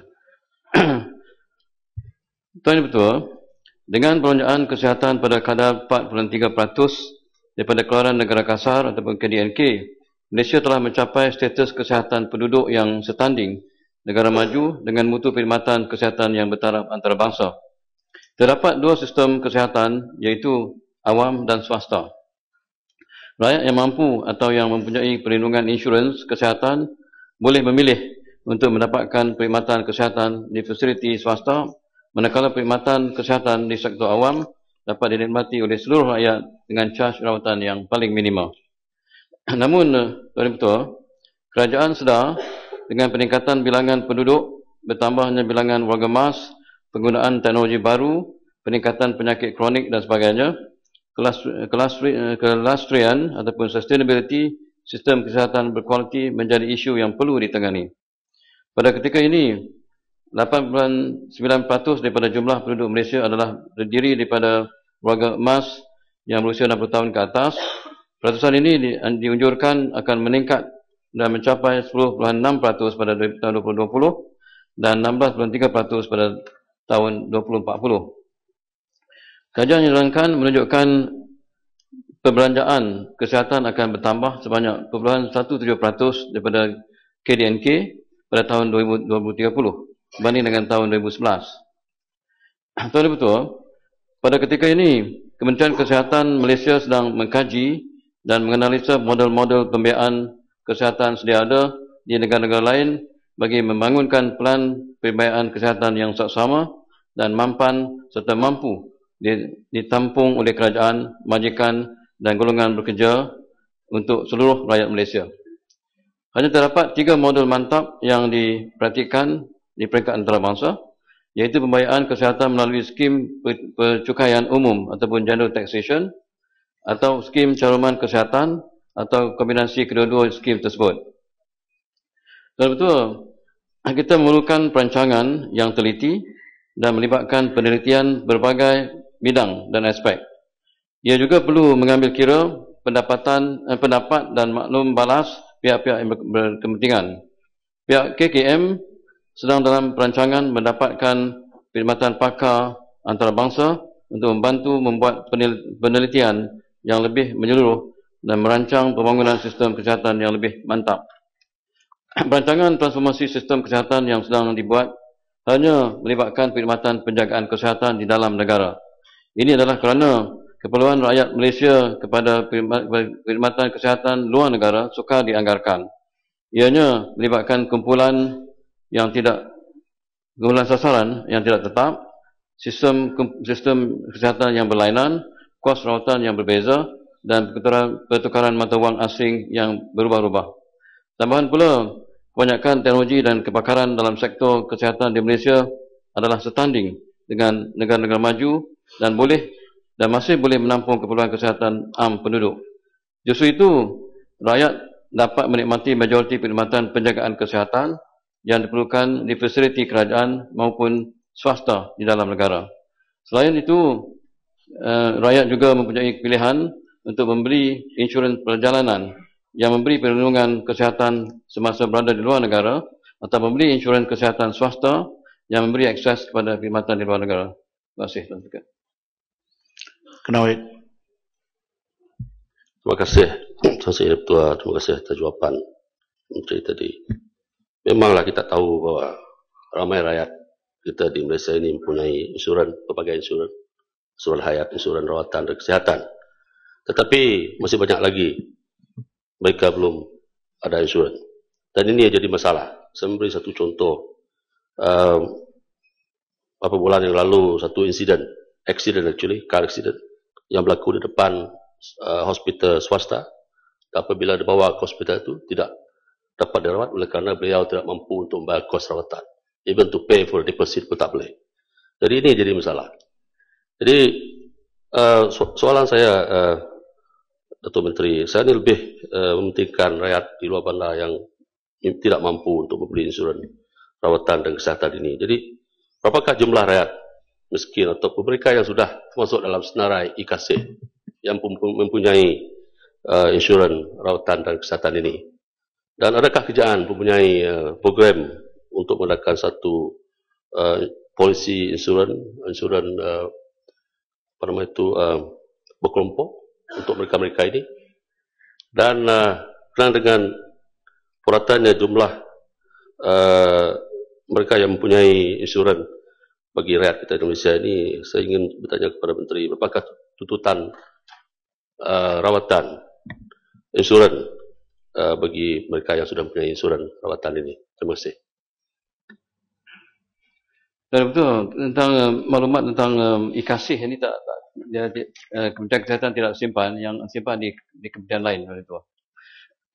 Kerana dengan insurans tadi betul, di Malaysia ni kita seperti yang saya sebut tadi, kita ada dua sistem, iaitu satu sistem swasta yang mampu, yang beli insurans, yang kedua yang perkhidmatan yang disediakan oleh kerajaan, yang ini boleh dinikmati oleh semua seluruh rakyat Malaysia. Dan setakat ini memang kita memberi rawatan yang kepada semua rakyat Malaysia pada kadar RM1 kalau nak jumpa doktor biasa, ataupun kalau nak jumpa doktor pakar bayar RM5 ya. Dan mereka mendapat keluhan keseluruhannya, masuk juga operasi dan sebagainya. Nak operasi appendix, nak operasi jantung sebagainya, dia dapat percuma ya. Ataupun bayar paling minimal RM500. Jadi setakat ni memang ada lagi, tapi dari segi insurance scheme kita belum ada, masih lagi mengkaji tentang bagaimana kita nak wujudkan insurance scheme untuk rakyat yang kurang mampu. Tapi di negara lain memang adalah program seperti itu ya. Macam di Thailand contohnya, dia ada scheme untuk civil servant kepada kerajaan, dia ada sistem untuk private hospital, dan dia ada juga scheme untuk scheme insurance untuk yang miskin. Jadi dia panggil, dia khas untuk orang miskin dan dibayar oleh kerajaan. Tapi kita tengok, kita masih menengok berbagai option, termasuk juga apa nama daripada EPF contohnya, contribution daripada EPF. Kita juga melihat sistem di Ghana contohnya. Di Ghana dia GST dia 9%, 2% dipotong masuk kepada insurance scheme. Jadi berbagai-bagai bentuk kita tengah buat kajian betul. Belum ada kata putus lagi. Sila. Terima kasih. Yang betul. Saya ingin bertanya kepada Menteri Kesihatan, berapakah kes penipuan tuntutan insurans kesihatan yang berjaya dikesan, dan apakah tindakan yang dikenakan terhadap mereka ini jika didapati bersalah? Terima kasih. Betul. Saya tidak ada jumlah kes yang penipuan yang telah dikesan, tapi mereka yang tidak puas hati dengan charge yang dikenakan oleh hospital, mereka boleh merujuk kepada bahagian, boleh buat laporan kepada bahagian perubatan dan kita akan cek ya. Dan sebenarnya tadi betul, di hospital swasta kita memang ada jadual bayaran yang dikenakan, yang telah diberitakan dalam akta perubatan swasta. Dia kena ikut. Kalau tak ikut, pihak pesakit boleh buat aduan ya. Jadi ini memang telah ada kawalan ya. Jadi mana mereka yang terlibat kes-kes begini, mereka boleh buat laporan, ada tempat buat laporan betul. Tanya betul. Boleh satu lagi soalan? Sila. Terima kasih Datuk Tan Sri Speaker. Saya ingin bertanya sikit lagi mengenai Malaysia One Care System. Saya ingat dalam parlimen ini pada tahun 2011-2012 banyak soalan yang telah diutarakan tentang status dan sejauh mana sistem insurans satu Malaysia ini bila akan diperkenalkan dan sejauh mana. Saya ingat antara bangkangan yang ada apabila engagement dibuat oleh Kementerian Kesihatan dengan pelbagai pihak adalah perancangan kerajaan untuk memasukkan hospital swasta di dalam package One Care, One Malaysia System, One Care health system ini. Jadi saya sudah agak lama berlalu, hampir 2 tahun. Tahun lepas saya ingat sesi yang lepas tidak banyak, malah tidak ada langsung soalan mengenai Malaysia One Care System ini. Bolehkah Menteri memberi sedikit panduan setakat mana, tahap mana kajian yang telah dilakukan, dan tentu sudah ada prinsip-prinsip di dalam sistem ini yang akan diperkenalkan, kerana agak saya ingat dah lama dah dikaji perkara ini. Terima kasih. Terima kasih Tuan Ketua. Yang Mak Ketua Raja, memanglah saya setuju, saya tahu, saya faham yang tentang masalah ni. One Care memang lama disebut. Sebenarnya kajian dah 15 kajian dibuat di sejak tahun 85 lagi, ya. Dibuat berbagai-bagai bentuk lah. Tapi akhirnya perlu ada satu insurance scheme, ya, untuk seperti yang disebut oleh Ketua Raja tadi tentang skim yang merangkumi hospital swasta dan hospital kerajaan, ya. Jadi ini memerlukan insurance, memerlukan premium, ya. Siapa nak bayar premium tu? Adakah? Jadi kita tengok berbagai option lah, sama ada melalui potongan EPM, melalui cukai pendapatan, ya, ataupun melalui contribution daripada majikan, ya. Tapi yang masalahnya bagi sektor informal sektor, mereka yang bekerja sendiri, yang siapa nak bayar ni? Mereka pendapatan rendah. Jadi itu masalah. Kalau kita nak impose, nak suruh dia bayar, memang dia tak mampu nak bayar.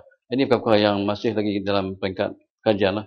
Jadi sebolehnya memanglah seperti yang saya sebut, kita nak, bila ada insurans, kita nak cover kedua-dua sekali, hotel swasta dan kerajaan. Jadi belum ada kata putus tentang perkara siapa nak bayar kepada mereka yang tak mampu ni, ya.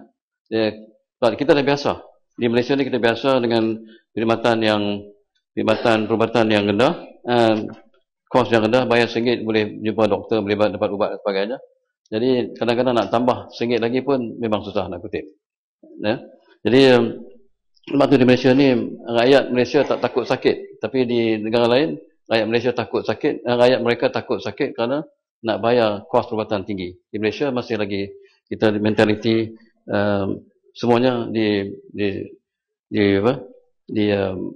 semuanya dijaga oleh kerajaan. Jadi ini perkara yang masih lagi dalam keadaan belum ada kata putus. Dan mereka yang di Malaysia yang ada pendapatan rendah di bawah RM3,000 dibayar sok-sok. Yang lain belum ada. Jadi yang ni yang kita masih berfikir tentang bagaimana nak bantu mereka. Betul. Yang berhormat Tuan Idris bin Haji Ahmad, Bukit Gantang. Assalamualaikum warahmatullahi wabarakatuh. Tan Sri Yang Dipertua, soalan saya nombor 8. Waalaikumsalam warahmatullahi wabarakatuh. Tan Sri Yang Dipertua, ahli yang berhormat Bukit Gantang. Sebagaimana ahli yang berhormat sedia maklum, sistem point of sales atau POS di setiap gerai makanan di sepanjang kawasan rehat dan rawat atau RNR Lebuh Raya Utara Selatan ialah pengenaan charge sebanyak 3% ke atas hasil jualan peniaga gerai makan di RNR berkenaan. Charge tersebutlah bukan dalam bentuk cukai perkhidmatan kerajaan. Sebaliknya ia ditetapkan oleh pihak pengurusan PLAS Berhad sebagai pihak konsesi yang bertanggungjawab menguruskan operasi RNR di Lebuh Raya berkenaan. Ia bertujuan untuk menampung kos operasi dan penyelenggaraan prasarana RNR terbabit dan menggantikan kos kenaikan sewaan tetap ruang perniagaan yang dikenakan oleh pihak PLAS sebelum ini. Tan Sri Yang Dipertua, kadar point of sales yang dikenakan kepada peniaga adalah bergantung kepada hasil jualan oleh setiap gerai terbabit. Kadar charge 3% ini telah dipersetujui oleh para pengusaha gerai menerusi perjanjian pengendalian gerai yang ditandatangani antara pihak pengusaha gerai dengan pihak PLAS. Untuk makluman ahli yang berhormat, PLAS Berhad sebagai syarikat konsesi Lebuh Raya Utara Selatan bertanggungjawab untuk membina dan menaik taraf kawasan RNR dan lain-lain kemudahan serta fasiliti berkaitan. Ini termasuk menanggung kos operasi dan penyelenggaraan setiap RNR bagi membolehkan para pengusaha gerai dapat menjalankan perniagaan dengan baik dan selesa. Kadar sewaan yang dikenakan pihak PLAS kepada pengusaha gerai R&R di Lebuh Raya Utara Selatan adalah masih rendah dan berpatutan berbanding kos pembangunan yang perlu ditanggung oleh pihak PLAS. Sekian, terima kasih. Terima kasih yang Tan Sri Dipertua. Sebenarnya kalau boleh saya minta supaya pihak menteri cuba pergi siasat betul. Sepanjang pengetahuan saya yang kena bukan sahaja peniaga kedai makan, termasuklah juga yang meniaga buah-buahan. 3% ni tinggi. Tan Sri, 3% tinggi. Ada di kalangan peniaga-peniaga yang terpaksa membayar setiap bulan tak kurang antara RM2,000 hingga RM3,000 sebulan. Ini kepada peniaga-peniaga kecil yang berniaga di R&R. Kalau nak kata tak untung, nak apa lagi pelah nak untung. Untung bersih tahun 2011 2.5 bilion. Jadi penggunaan laluan 417 juta kenderaan lalu setahun bagi kendalian yang dikendalikan oleh Jalan PLAS. Jadi yang ni pun tak cukup lagi. Nak ambil lagi daripada peniaga-peniaga kecil. 3% ni tinggi. GST akan dikenakan pada bulan 5. Peniaga-peniaga PLAS sudah kena hampir setahun sebenarnya. Benda ni benda yang diselindung di sebalik PLAS. Dan saya mengharapkan supaya 3% ini pihak menteri mesti menggunakan kuasa yang ada supaya dihapuskan. Cukup sekadar untuk dinaikkan kepada cukai sewa cukup. Sedangkan 3% ini agak tinggi kepada peniaga-peniaga kecil. Kita tak nak, kita tak mau PLAS ni dah digelarkan sebagai pantang lalu, ulos lalu. Yang ni pun nak sapu lagi. Okay, terima kasih. Terima kasih Yang Berhormat Bukit Gantang. Rasanya ini soalan kali kedua Yang Berhormat membangkitkan isu yang sama, ya. Saya masih ingat lagi. Yang Berhormat Bukit Gantang, saya ingin maklumkan kepada Yang Berhormat bahawa memang benar kadar sewaan, ya, bulanan itu bergantung kepada jenis perniagaan. Termasuklah, ya, untuk gerai buah-buahan di mana charge sewaan minima dikenakan dan juga sewaan yang maksima ini selalunya dikenakan di gerai-gerai makan. Ya, itu memang benar Yang Berhormat yang dinyatakan oleh Yang Berhormat. Saya dalam isu ini lebih suka mendefinisikan PLAS itu sebagai pusat latihan untuk semua. Ya, di mana gerai-gerai yang diwujudkan ini Yang Berhormat, untuk pengetahuan Yang Berhormat, sebanyak 543 gerai diwujudkan dan 509 yang beroperasi untuk menjual pelbagai 3 item utama Yang Berhormat Tan Sri, buah-buahan, makanan dan juga barang-barang craft, ya. Dan 3% ini dikenakan untuk sebagai ganti kepada kenaikan harga sewa yang dikenakan sebelum ini, ya. Ianya bermula dikenakan sejak sejak Mei 2011 lagi Yang Berhormat, untuk menggantikan kadar kenaikan sewa. Ya, dan sewa gerai yang dikenakan di pusat-pusat R&R ini adalah di antara RM85 hingga RM1,200 Yang Berhormat, ya. Selalunya kalau menjurus kepada kawasan Yang Berhormat, izinkan saya di Bukit Gantang, kadar sewaan paling minima adalah 350 dan maksimanya hanya 2 kedai Yang Berhormat, 1,200, ya.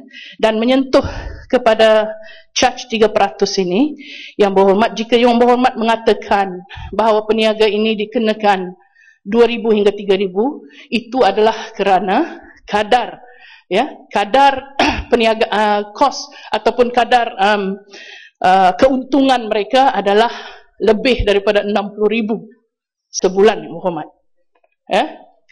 Oleh daripada itulah charge sebanyak 2,000 dikenakan. Ini berdasarkan 3% Yang Berhormat, ya. Ini calculationnya sebulan. Jadi oleh kita melihat kepada kadarnya Yang Berhormat, ya. Saya cuma mengemukakan di sini sekiranya peniaga itu mempunyai keuntungan 60,000 sebulan, kadar 3% adalah lebih kurang 2,000. Lebih kurang 2,000. Jadi kalau perniagaannya membawa keuntungan hanya 1,000 atau 2,000, sudah tentu kadarnya jauh lebih rendah, iaitu RM30. Kalau 1,000 yang berhormat, kalau keuntungannya adalah RM1,000, kadarnya cuma RM30 sebulan. Dan itu charge adalah sangat minima yang dikenakan untuk menampung kos penyelenggaraan yang ditanggung oleh pihak PLAS di R&R ini. Izinkan saya yang berhormat untuk berkongsi dengan ahli-ahli yang berhormat mengenai kos pembinaan yang dibelanja oleh pihak PLAS, iaitu pada tahun 2008 kos pembinaan R&R sendiri menjangkau kepada 11 juta. 2009 25 juta. Hampir 25 juta. 2010 24 juta. Hampir 24 juta. 2011 26 juta. 2012 44 juta. 2013 12 juta. 2014 34 juta. Ini untuk kos pembinaan R&R sebanyak 24 R&R di seluruh negara di bawah kendalian PLAS. Dan untuk kos penyelenggaraan pula yang berhormat, untuk R&R ini pihak PLAS terpaksa membelanjakan 30 juta setahun untuk 24 R&R ini di seluruh negara. Dan ini termasuklah saya dengan izin saya ingin menyatakan di sini kita ada 24 R&R dan secara puratanya pihak PLAS membelanjakan 1.2 juta untuk setiap R&R yang diselenggarakan setiap tahun. Jadi yang pihak PLAS inginkan melalui mewujudkan gerai-gerai ini bukan keuntungan yang berhormat. Keuntungannya sangat minima, tapi keuntungan itu digunakan untuk menyelenggara kembali R&R tersebut. Dan sebenarnya tujuan PLAS mewujudkan gerai-gerai ini adalah untuk memberi peluang kepada peniaga-peniaga kita. 506 gerai yang diwujudkan itu, syarat-syaratnya ianya diwujudkan untuk setahun, tapi ada juga peniaga yang diberi peluang untuk melanjutkan tempoh ini. Dan sekiranya ada peniaga merasakan 3% itu terlalu tinggi, pihak PLAS sebenarnya boleh mengizinkan mereka untuk memberhentikan perniagaan dan bolehlah mencuba di tempat lain. Itu antara yang perkara-perkara yang boleh dilakukan. Kita tak nak mereka keluar, tetapi sebenarnya sekiranya kos itu terlalu tinggi kerana ramai yang memohon lagi yang berhormat, yang ramai lagi yang mungkin merasakan kos tersebut dan boleh merasakan bahawa mereka perlu diberi peluang untuk berniaga, bolehlah memberikan peluang kepada yang lain itu. Jadi untuk pengetahuan yang berhormat juga, disebabkan oleh charge 3% ini, jumlah sewa yang dikenakan itu tidak dinaikkan. Dan 90% kadar sewa adalah di bawah RM500. Tan Sri yang dipetua. Ini dikenakan di atas gerai-gerai ini. Hanya 2% saja kadar sewa menjangkau 1,200, itu pun dikenakan di atas premis-premis perniagaan yang baru. Dan saya harap penjelasan saya itu dapat memberikan pencerahan sebenarnya bagaimana 3% itu digunakan. Yang berhormat, kita pihak PLAS memang mengenakan 3%, tapi 3% itu dikenakan berdasarkan keuntungan yang resitnya berdasarkan resit-resit yang diisu. Ini tak termasuk lagi keuntungan yang tidak diresitkan yang berhormat. Itu pihak PLAS tidak tahu. Jadi yang berhormat, kita mohon juga kerjasama yang berhormat untuk memberikan nasihat kepada peniaga-peniaga kalau merasakan bahawa itu mereka boleh berbincang kerana pengenaan 3% charge ini telah dipersetujui di dalam perjanjian yang telah dimeterai oleh pihak operator ataupun peniaga dengan pihak PLAS. Terima kasih Tan Sri. Tan Sri Pendeka, boleh soalan pendek berkaitan dengan? Sila. Terima kasih Tan Sri Speaker. Pendek saja. saya nak tanya, sebenarnya 3% charge ni tidak menjurus kepada persenggaraan. Ianya lebih kepada joint promotions untuk facilities, untuk merchandising, dan perkara ini agak biasa. Contohnya di point of sale di stesen minyak convenience store, kebanyakan di charge berdasarkan jumlah jualan. Dan ini tujuannya untuk menambah lagi jualan dan akhirnya memberi peluang lebih baik kepada penjual-penjual dan memberi promosi yang baik kepada pelawat-pelawat. Adakah ini sebenarnya yang boleh kita tekankan dalam 3% bukan sebagai surcharge, sebenarnya sebagai satu kos untuk joint promotion dan merchandising. Saya juga, Tuan Speaker, mengambil kesempatan mengucapkan selamat datang kepada 65 pelawat-pelawat daripada Parlimen Kota Tinggi. Terima kasih.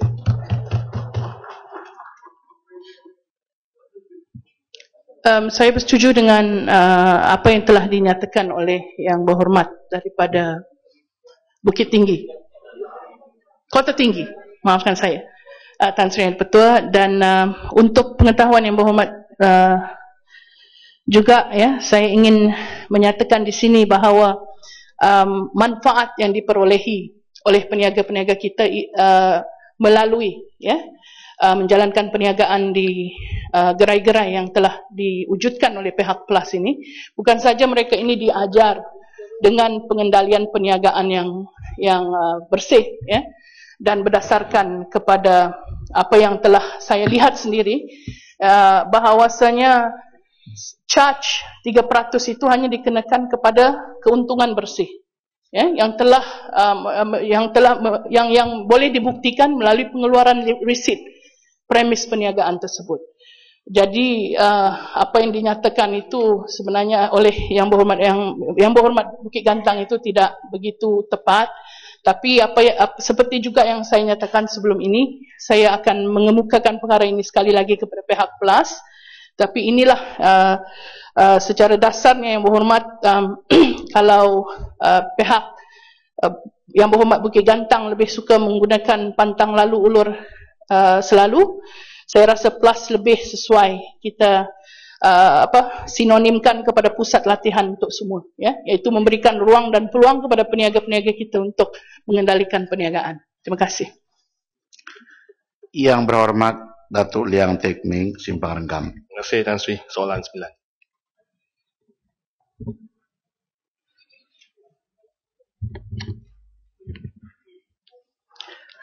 Tan Sri Yang Dipertua, untuk makluman ahli Yang Berhormat dari Simpang Renggam, dengan tamatnya perjanjian persefahaman ataupun Memorandum of Understanding MOU pada tahun 2013, Kerajaan Malaysia dan Kerajaan Indonesia sedang bekerjasama untuk merangka perjanjian persefahaman baru ataupun MOU baru di peringkat hubungan dua hala untuk menangani masalah jerbu. Perjanjian persefahaman dua hala berkenaan membolehkan kedua-dua negara berkongsi pengalaman, kepakaran dan maklumat berhubung usaha menangani masalah jerbu.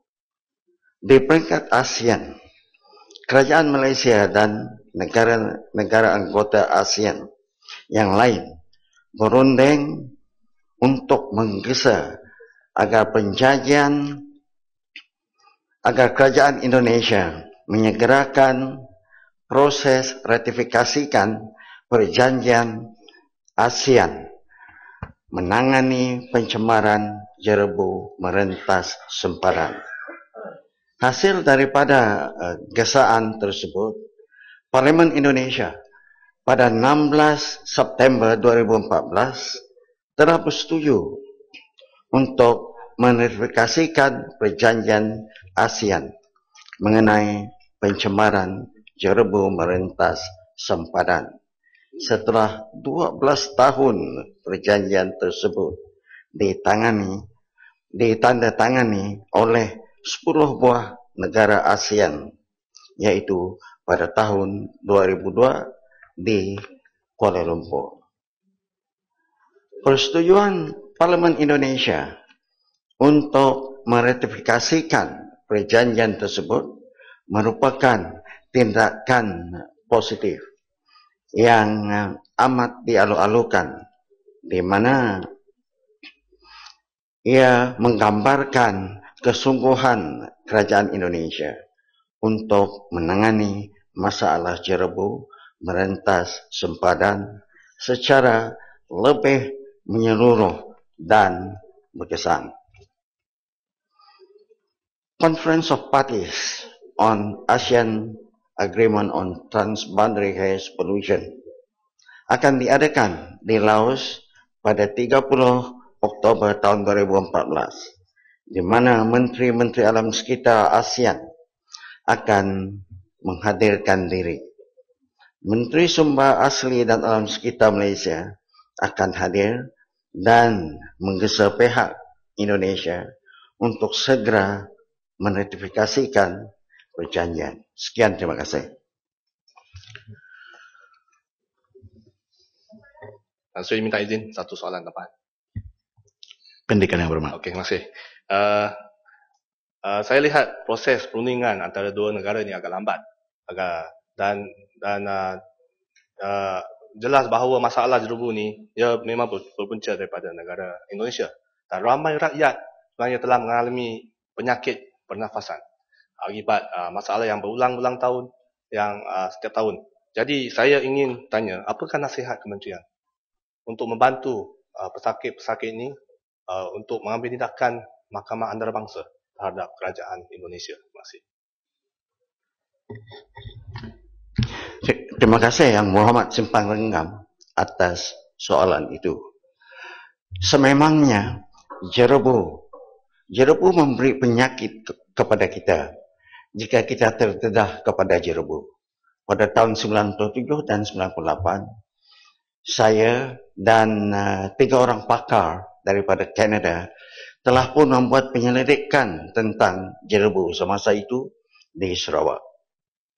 Pada masa itu memang ramai rakyat Sarawak terkena penyakit semacam asma, bronkitis dan sebagainya. Tetapi saya sendiri kena NPC, Nasal Pharyngeal Cancer, dalam saluran hidung sini. Saya terkena. Sebab masa itu apabila saya keluar untuk membuat kajian, saya tidak pakai topeng muka. Jadi inilah masalahnya, kerana jerebu mengandungi 1,400 partikel jerebu, 1,400 bahan-bahan kimia di dalam partikel jerebu, dan 10 daripada 1,400 ini adalah karsinogenik yang boleh memberi penyakit kanser. Untuk soalan Yang Muhammad boleh menghubungi kementerian saya supaya kita akan berbincang dengan kementerian lain macam mana kita boleh membantu pesakit-pesakit di kawasan Yang Berhormat. Jika perjanjian ini sudah pun diratifikasikan nanti oleh kerajaan Indonesia, maka kita boleh bawa perkara ini di Mahkamah ASEAN supaya ianya akan diselesaikan. Terima kasih. Terima kasih. Masa Yang Berhormat tidak mengizinkan. Ada yang berhormat pertanyaan bagi jawapan lisan berakhir usul menteri di bawah peraturan mesyuarat 12.1. Sila. Tan Sri Yang di-Pertua yang dikasihi, mengikut peraturan mesyuarat 12/1, saya mohon mencadangkan bahawa mesyuarat pada hari ini tidak akan ditangguhkan sehingga pukul 9.30 malam, dan selepas itu majlis mesyuarat akan ditangguhkan sehingga jam 10 pagi hari Rabu 29 Oktober 2014. Tan Sri Yang di-Pertua, saya mau menyokong. Terima kasih. Ada yang berhormat, sekarang saya kemukakan masalah kepada majlis untuk diputuskan. Masalahnya ialah usul seperti yang dikemukakan tadi hendaklah disetujukan. Ada yang berhormat yang bersetuju, katakan bersetuju. Yang tidak bersetuju, katakan tidak. Lebih suara yang bersetuju, cuma seputih saja yang tidak bersetuju. Usul disetujukan. Aturan Urusan Mesyuarat dan Usul-Usul Rang Undang-Undang Pembekalan 2015 menyambung semula perbahasan atas masalah bahawa rang undang-undang ini dibacakan kali yang kedua sekarang. Sila yang berhormat silang. Terima kasih Tuan Yang di-Pertua kerana memberi ruang dan peluang kepada saya untuk mengikuti perbahasan bajet 2015 yang telah dibentangkan oleh Yang Berhormat Perdana Menteri Malaysia di Dewan Yang Mulia ini. Saya juga mengucapkan terima kasih kepada Yang Berhormat Perdana Menteri serta Kerajaan Malaysia kerana prihatin terhadap rakyat Sabah, khususnya kawasan parlimen saya, kerana memperuntukkan 660 juta ringgit untuk tujuan memperkasakan Eskom demi untuk keselamatan pantai timur Sabah. Syukur juga saya kerana apa yang telah saya bahaskan pada tahun lepas, membahaskan bajet tahun lepas, telah dapat respon yang sangat baik daripada bajet pada tahun ini, untuk tahun depan. Tuan Yang di-Pertua, kita melihat keikhlasan kerajaan persekutuan untuk memastikan Malaysia akan menjadi sebuah negara maju menjelang tahun 2020. Kerajaan telah berbelanja berbilion-bilion ringgit untuk memastikan kawasan-kawasan yang berpotensi besar dapat dimajukan untuk mewujudkan sebuah peluang ekonomi yang baik untuk rakyat dan negara. Tuan Yang di-Pertua, Sabah merupakan sebuah negeri yang mempunyai kekayaan semula jadi yang menjadi pemangkin kepada pembangunan negara Malaysia. Sabah juga tidak ketinggalan dalam arus pembangunan negara yang semakin rancak bagi baik dari aspek pembangunan ekonomi, sosial dan pendidikan. Saya amat berterima kasih dalam bajet yang baru dibentangkan oleh Yang Berhormat Perdana Menteri bahawa selain daripada 660 juta ringgit yang diperuntukkan untuk Eskom, kerajaan juga telah memperuntukkan 50 juta ringgit untuk menaikkan taraf lapangan terbang Lahadatu untuk membolehkan pesawat-pesawat berkeupayaan tinggi mendarat. Walaupun pada dasarnya peruntukan 50 juta ringgit ini adalah untuk kegunaan ketenteraan ataupun tentera udara di Raja Malaysia, namun saya mengharapkan agar kerajaan menimbang keperluan untuk membolehkan pesawat-pesawat komersial seperti Boeing 737 dan Airbus 320 untuk mendarat di lapangan terbang Lahadatu. Dan juga di samping itu membina kemudahan atau peralatan untuk pesawat-pesawat mendarat di waktu malam. Tuan Yang di-Pertua, lapangan terbang adalah merupakan keperluan asas di setengah-setengah kawasan. Khasnya di negeri Sabah dan Sarawak, di mana negeri itu cukup luas dan memerlukan pesawat-pesawat untuk berhubung di antara satu sama lain. Tuan Yang di-Pertua, kajian telah menunjukkan bahawa kawasan-kawasan yang mempunyai